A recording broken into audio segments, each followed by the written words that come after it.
ప్రకృతి విలయం వయనాడు ప్రజల కలలను ధ్వంసం చేసింది. అంతా కలిసి అండగా నిలుద్దామన్న ప్రధాని మోడీ.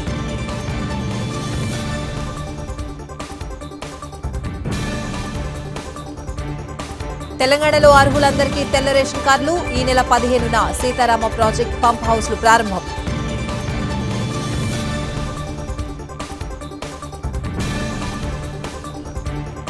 విశాఖ రైల్వే జోన్పై క్లారిటీ. భూ వివాదం కొలిక్కి వస్తోందన్న అశ్విని వైష్ణవ్.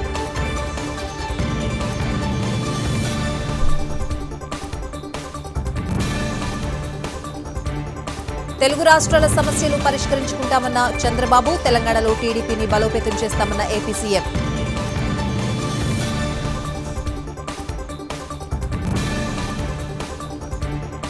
ఉత్కంఠ రేపుతున్న విశాఖ ఎమ్మెల్సీ ఎన్నిక.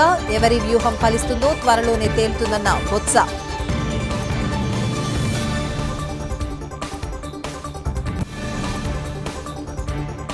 జమ్మూ కాశ్మీర్లోని అనంతనాగ్లో ఎన్కౌంటర్. 2 సైనికులు మృతి, 3కి గాయాలు.